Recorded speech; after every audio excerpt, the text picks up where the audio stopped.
Yesu ashimwe dusangire amajambo dusanga mu cete Paulo yandikiye abaroma igice c'8 umurongo wa 17 haravuga ngo ariko ko turi abana bayo turabaragwa b'Imana turabaraganwa na Kristo namba tubabazanwa nawe ngo tubone guhanwa ubwiza nawe.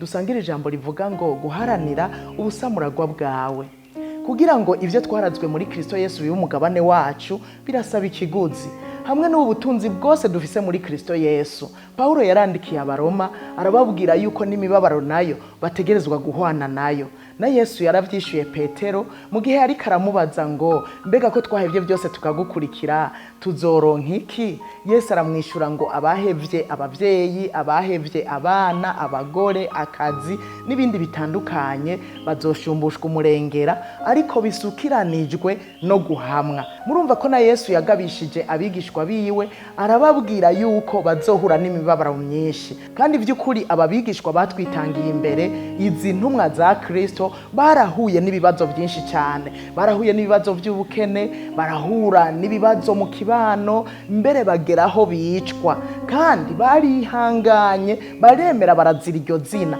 Nta numwe yabivuyemwo ngo avuge ngo ndahakanye Kristo nubwo yari karahura n'imibabaro mbere no gushika no mu rupfu. Nagira ndakwinginge nawe muri runo rugendo ushobora guhura na byinshi bitandukanye, ariko wihangane ntubivemwo, bigumemwo, wihangane kubera n'abatwitangiye imbere batubereye akarorero barihanganye.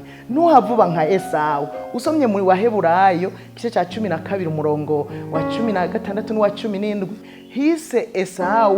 igihumane ngo kuko yagurishije ivyo kubasamurarwa ingeri imwe gusa, kandi mu nyuma ngo arondera kuragwa umuhezagiro bitagishoboka, ngo naho yabirondeye arira cyane. S.S.I.